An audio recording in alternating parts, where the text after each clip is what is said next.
1 minute ago, high on the upper southeast flank of Mount Etna, the mountain quietly tore itself open. A new fracture almost 100 feet from end to end split through frozen lava, near 10,000 feet wide enough for a car to disappear inside. There was no eruption, no roaring column of ash, no earthquake rattling the cities below, just a raw black wound cutting downslope. When geologists overlaid its position on their maps, the room went silent. The crack falls almost exactly along the same ancient slip surfaces tied to a collapse 200 years ago, the one that drove a tsunami into these coasts. If Etna is tracing that line again, is this the first stroke of its next plunge into the sea? From a distance, Mount Etna looks solid and eternal, a dark pyramid rising above the lights of Catania and the fishing towns along the Ionian coast. Lava flows from past eruptions have frozen into black ribs on its slopes. Villages cling to those ribs, their streets paved with basalt blocks cut from old eruptions. Tourists buy postcards, locals park their cars under terraces that look straight up at the summit. It feels like the mountain has always been there and always will be. But the closer you get to Etna's southeastern flank, the more that illusion falls apart. Here, the volcano is not resting on hard, unshakable bedrock. Beneath the lava and ash lies a deep pile of ancient marine sediments, layers of mud, sand, and clay laid down when this part of Sicily was seabed. Those layers are soft, weak, and soaked with water. Instead of a steel frame, Etna's southeastern side sits on something closer to a saturated sponge. When you place a mountain more than 3 kilometers high on top of that, gravity never really lets go. For years, geologists assumed that any movement of this flank was driven mainly by magma pressure from within, that the volcano pushed its own sides outward during eruptions and then relaxed as pressure dropped. Instruments did show slow motion creep toward the sea, measured in millimeters per year. Cracks in roads and terraces could be blamed on normal tectonic stretching or on the expansion and contraction that comes with eruptions and cooling lava. The idea that the entire flank might be sliding as one giant block on weak sediments below was considered but not taken as the dominant factor. Then they started looking offshore. High-resolution seafloor mapping revealed chaotic piles of boulders and broken lava far out on the submarine slope, arranged like a frozen avalanche. Cores drilled into the seabed, pulled up disturbed layers of sand and clay jumbled and mixed as if something enormous had plowed through them. When these deposits were dated, they pointed back to a period thousands of years ago when a huge chunk of Etna's eastern side appears to have collapsed and plunged into the Ionian Sea. On land, the vast amphitheater of the Valle del Bove, a 5-kilometer-wide gouge on Etna's flank, lines up with that offshore debris like a scar with its missing flesh. Step by step, a disturbing picture emerged. Etna's southeastern flank is not just cracked. It sits on a basal shear zone, a broad, weak horizon where soft sediments and lubricating fluids act as a sliding surface under the volcano's own weight. Above that surface, lava flows, cinder cones, towns, and forests all move together, creeping downslope like a single gigantic landslide. Most of the time, that movement is so slow no one notices. But if the weak layer fails more abruptly, history suggests the result is not just a reshaped mountain. It is a wall of displaced rock capable of pushing up waves that race outward faster than any warning siren. Today, the same coastline where fishermen mend nets and children play on black sand beaches lies directly in the path of that potential motion. GPS stations, tilt meters, and underwater instruments dot the mountain and the seabed, quietly tracking every millimeter of drift toward the sea. From above, Etna still looks majestic and immovable. From below, the data tells a different story. Its southeastern side is already on the move. The fracture that just opened near the summit is only the most visible crack in a system that has been sliding in slow motion for years. The real question is whether that motion will stay slow. If Etna's southeastern flank were only drifting a few millimeters a year, this could be written off as the slow settling of a huge pile of rock. But the measurements tell a sharper story. Over the past decades, GPS stations anchored into the lava flows have shown that parts of the flank are sliding seaward at centimeters per year and not always smoothly. Sometimes the motion speeds up, then eases again like a heavy object inching toward the edge of a table. The real shock came when scientists extended their instruments offshore. Arrays of acoustic transponders were placed on the submarine slope, connected by precise distance measurements through the water. For months, the network sat quiet, recording tiny continuous changes as the flank crept seaward. Then over the course of just 8 days, the system detected a sudden jump roughly 4 centimeters of downslope movement along the underwater part of the flank. There was no eruption on land, no major earthquake, no obvious trigger that people in the villages could feel. The mountain had simply lurched forward underwater silently. That single quiet jolt overturned an old assumption. If magma pressure inside the volcano were the main driver, the biggest movements should coincide with eruptions or strong seismic swarms. Instead, the data showed that gravity acting on a weak base can by itself produce rapid shifts. In other words, Etna's southeastern side is not just flexing in response to what happens in its magma chambers. It is being pulled constantly and relentlessly toward the sea, and the weak sediments beneath it are capable of letting it slip in discrete, unsettling steps. This matters because we have seen what a large-scale collapse can do. Geological and marine evidence point to a massive flank failure thousands of years ago when a huge slice of Etna's eastern side broke away and thundered into the Ionian Sea. The resulting debris avalanche left a chaotic field of boulders on the seabed and likely drove a tsunami toward the surrounding coasts. Modern simulations of similar collapses suggest waves tens of meters high, racing outward, reaching nearby shorelines in minutes, not hours.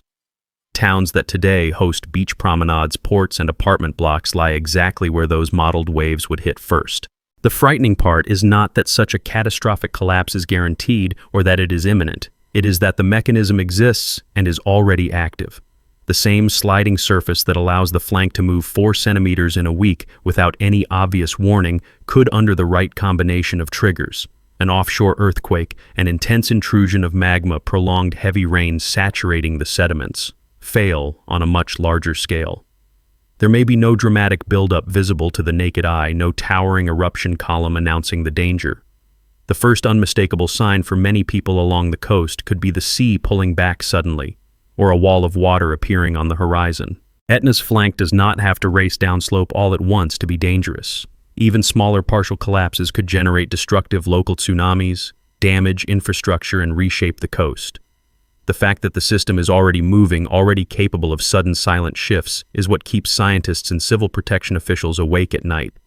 A volcano that explodes loudly gives people something to react to. A mountain that fails quietly from the bottom up gives far less time. To understand what is happening to Etna's southeastern flank, you have to leave the postcard view of the volcano and drop down into the numbers. Across the mountain, a dense web of instruments is bolted into lava flows buried in soils and anchored to the seafloor. Each one measures a tiny piece of motion pressure or tilt. Put together, they reveal a vast structure that is not fixed in place but slowly sliding. On land, the most important tools are GPS stations and tilt meters. Steel poles are drilled deep into old lava flows and topped with GPS antennas that talk to satellites overhead. By tracking the position of each antenna, scientists can see how the surface of the volcano moves over time. We usually think of GPS as something that can tell us where we are within a few meters. These stations are more precise. Over weeks and months, they can detect shifts of just a few millimeters. On Etna's southeastern flank, many of those stations show the same pattern, a steady drift downslope toward the Ionian Sea. Tilt meters add detail. These are extremely sensitive levels cemented into the rock, able to measure when the ground tilts by a fraction of a degree. They pick up subtle changes as magma moves under the summit, but they also track broader flexing as the flank slides. When the southeastern side of the volcano creeps, whole clusters of tilt meters lean in the same direction, like tiny compasses pointing downhill. Combined with GPS, they show that the motion is not just local cracking. Large sections of the flank are moving together like a single block, gliding on a hidden surface. Beneath the sea, a different kind of network watches the submerged continuation of that block. Arrays of acoustic transponders sit on the seabed, paired with receivers that measure how long it takes sound pulses to travel between them. As the seafloor shifts, the distances between transponders change. That is how scientists detected the sudden 4-centimeter lurch in just 8 days. The acoustic paths stretched not because of waves or currents, but because the underlying rock slid downslope. Pressure sensors on the seafloor track tiny changes in water depth that can reveal uplift or subsidence linked to this motion. Above the entire system, satellites add a third perspective. Using radar interferometry, INSAR missions orbiting hundreds of kilometers overhead can detect changes in ground elevation on the volcano to within centimeters by comparing radar images taken days or weeks apart. INSAR maps of Etna show broad, slow deformation patterns, including the outward bulging and creeping of the southeastern flank. Where ground-based GPS gives detailed motion at specific points, satellite data fills in the gaps between them, revealing the larger shape of the sliding mass. Seismometers complete the picture. Dozens of instruments pick up even the smallest earthquakes around Etna. Many of these quakes cluster along faults at the base and edges of the sliding flank. They are like tiny squeaks and pops, coming from the underside of a heavy object being pushed across a rough surface. Most are too weak to be felt at the surface, but they show where stress is accumulating and where the rock is failing. By analyzing these patterns over time, seismologists can trace the boundaries of the moving block and identify the zones where the next slip is most likely. All of this data flows into the Volcano Observatory and Civil Protection offices in near real time. Software constantly checks for anomalies, a jump in downslope velocity on one line of GPS stations, a cluster of quakes along a known fault, a subtle but sudden shift in seafloor distances offshore. When multiple systems show a change in the same area at the same time, it triggers a closer look. Is this just another small adjustment or the beginning of something more serious? From a hazard perspective, there are two intertwined warning systems. The first watches the volcano itself: deformation seismicity, gas emissions, and summit activity. This system is designed to pick up signs of eruptions, lava flows, and explosive events that threaten the flanks and skies around Etna. The second keeps an eye on the flank and the sea sliding rates, offshore motion, and water level changes that might indicate a potential landslide or tsunami source. Coastal tide gauges and offshore pressure sensors are particularly important here because they can detect sudden changes in sea level that might signal a wave in formation. Civil protection agencies use these streams of information to maintain and update hazard scenarios. They run models that ask, what happens if the flank continues to slide at its current rate for decades? What if a moderate offshore earthquake strikes the weakened sediments at the wrong time? What if heavy rainfall saturates the base layers, just as magma intrusion adds extra stress from within? Different combinations produce different outcomes, from minor local damage to rare but devastating collapse scenarios. The uncomfortable truth is that no monitoring network, however dense, can predict the exact timing of a flank failure. The instruments can tell us that the system is moving, that it is sensitive, that some thresholds are being approached. They can narrow down the plausible range of behaviors and provide crucial minutes of warning if a large wave actually begins to form. But they cannot say years in advance, on this day at this hour the flank will break. That gap between what the science can see and what society wants to know is where hard decisions about planning, building, and evacuation have to be made. For most people around Etna, the first signs that something is wrong do not come from scientific papers. They come from the ground under their feet. On the sliding southeastern flank, cracks open in roads and then reappear even after they are patched. Low walls lean downhill. Doors and windows in some houses become harder to close as frames twist slightly out of square. Farmers notice that old stone terraces need rebuilding more often, and that rainwater drains differently than it did a generation ago. These are small things on their own, easy to blame on age or poor construction, but taken together they trace the slow march of the mountain toward the sea. Along the coast, the stakes are higher. Towns like Asiriale Reposto and Giardini Naxos sit on low ground facing the Ionian Sea. They rely on harbors, beaches, and seafront roads that would be among the first places hit by any wave raised by a flank collapse. For now, life there looks normal. Cafes open onto promenades, fishing boats rock gently in the harbors, children play on black sand shaped by old lava flows. Yet, when civil protection officials lay their hazard maps over these same streets, entire neighborhoods fall into zones labeled for tsunami risk. Signs in some areas already mark evacuation routes and safe assembly points on higher ground. Even without a major collapse, the sliding flank has real economic consequences. Authorities must constantly repair roads, pipelines, and retaining walls that are strained by ground movement. Some infrastructure projects are delayed or redesigned because surveys show that the land beneath them is not stable over the long term. Builders and planners face hard choices about where to allow new housing and where to say no, knowing that every new structure adds people and value to a slope that is already in motion. Insurance companies quietly adjust premiums and exclusions in the highest risk areas, reflecting a danger that most policyholders never see directly. In response, Italy's civil protection system and local governments have been forced to treat Etna as more than just an erupting volcano. Emergency plans now include scenarios where the main threat is not ash or lava, but waves generated by a flank failure. Coastal towns conduct drills in which sirens sound, and residents practice moving inland and uphill in minutes. Schools teach children to recognize the signs of a possible tsunami, such as rapid withdrawal of the sea or strong, unusual shaking. Hospitals and critical facilities review backup plans for evacuation if necessary.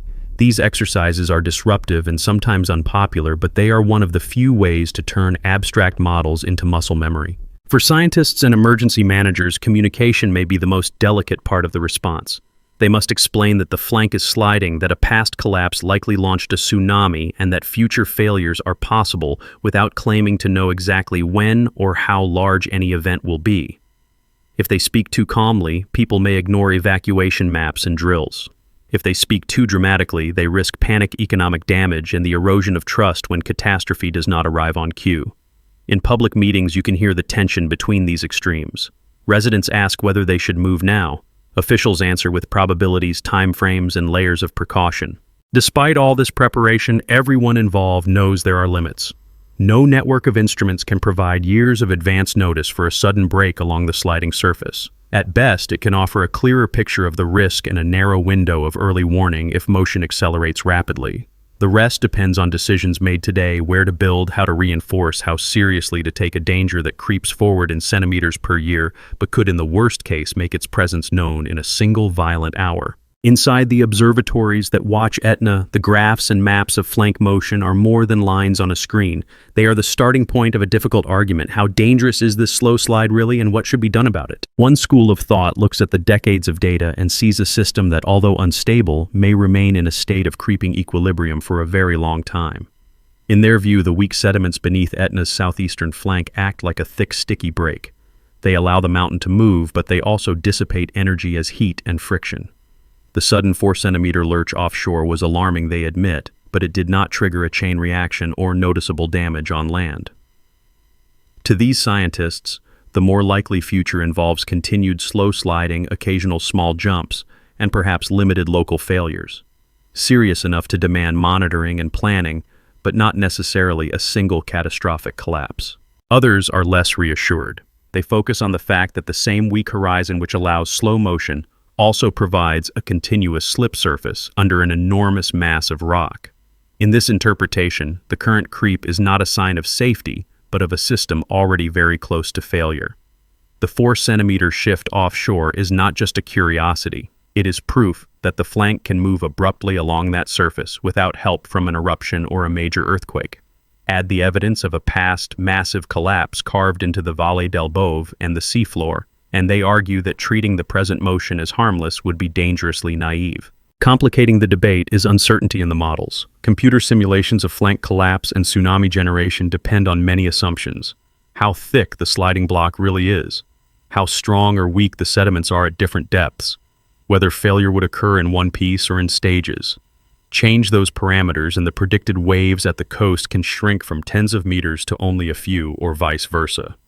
Some researchers urge caution in public communication, stressing that worst-case scenarios are just that, worst cases. Others counter that emergency planning has to consider those extremes precisely because their consequences would be so severe, even if their probability is low. There is also a philosophical divide about how much weight to give the most recent measurements. Should the 8-day 4-centimeter slip be treated as a rare outlier, a once-in-decades twitch, or is it part of a pattern that will repeat more often as the system evolves?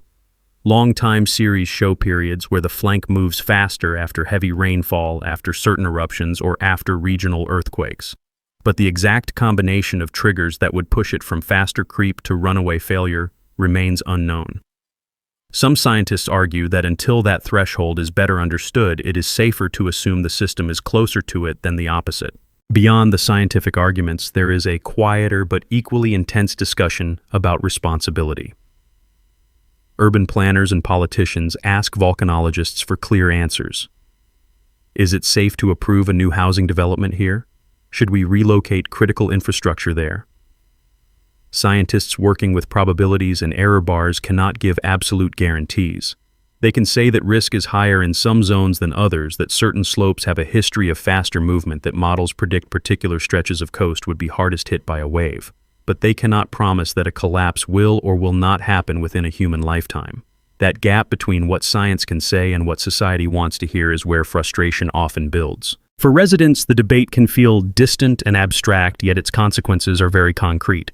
If authorities emphasize the most alarming possibilities, property values may fall, investment may dry up, and young families may choose to leave. If they downplay the danger, people may be caught unprepared if the flank does fail. Some locals choose to trust the monitoring networks and carry on confident that any serious change will be detected in time. Others feel that they are living under a slow-moving threat that no one is willing to name plainly. Social media and sensational headlines can swing opinion between complacency and fear in a single news cycle. In the end, everyone involved, scientists, officials, and the people who live on these slopes and shores, is trying to navigate the same uncomfortable truth. Etna's southeastern flank is both stable enough to live on today and unstable enough to pose a real, if uncertain, risk for tomorrow. The data is clear that the mountain is slipping. The debate is about how fast, how far, and what that demands of us now, before gravity writes the next chapter more decisively than any model. On a clear day, it is hard to look at Mount Etna and imagine it as anything other than permanent. The mountain rises above the haze with the same outline it has carried for generations. Tourists pose for photos, fishermen glance up from their boats, children draw it as a simple triangle on school worksheets. Nothing in that familiar shape hints that one side of this volcano is quietly slipping toward the sea. Yet the instruments and scars in the landscape say exactly that. The southeastern flank is moving not in meters per second, but in centimeters per year, and gravity never gets tired. What makes this especially unsettling is the double nature of the threat. On most days, Etna behaves like a normal active volcano. Lava flows, ash plumes, minor explosions. These are hazards we can see coming, track with satellites and cameras, and often avoid with timely evacuations. The sliding flank is different. It is a structural weakness built into the foundation of the volcano itself. It does not need an eruption to act. It only needs time, weight, and the wrong combination of triggers to find its breaking point. Does that mean a catastrophic collapse and tsunami are inevitable in our lifetimes? No one can say that honestly. The system may continue to creep for centuries, broken only by small failures and local damage. But the existence of a past giant collapse, the clear evidence of an active sliding surface, and the recent silent offshore lurch all tell us that the possibility is real. That should be enough to shape decisions now while the horizon is calm and sirens are silent. Preparation in this context is less about predicting a specific day and more about reducing the cost of surprise. It means avoiding new construction in the most mobile zones, reinforcing critical infrastructure, maintaining dense monitoring networks, and making sure that coastal communities can move quickly to higher ground if the sea ever behaves strangely. It means teaching children that the beautiful mountain on their drawings is also a machine that changes shape, and that respecting it includes knowing how to leave its path when necessary. Standing on Etna's slopes or walking along the Ionian shore, it is tempting to trust what your eyes see, a coastline that has always been there, a volcano that always seems to recover from its eruptions. The deeper truth lies in slow numbers scrolling across scientists' screens in millimeters of motion that add up over years in the quiet memory of a mountain that has already fallen once. Whether the next chapter in that story arrives in restless centimeters or in a single violent hour will depend on forces we cannot fully control. What we can control is how seriously we take the warning written right now in the subtle but relentless slide of rock toward the sea. If you've stayed with us to the end, you've just seen a side of Mount Etna that most people never think about. Not the fire at the summit, but the slow, silent slide of an entire flank toward the sea. That new fracture on the mountain is more than a crack in rock. It's a reminder that this volcano is still rewriting its own shape. Tell us what you think in the comments. Does Etna's moving flank feel like a distant curiosity or a real warning for the future of these coasts? If this video gave you a new way of looking at the mountain, please like it, share it with someone who lives near a volcano or the sea, and subscribe so you don't miss our next deep dive into Earth's most dangerous places.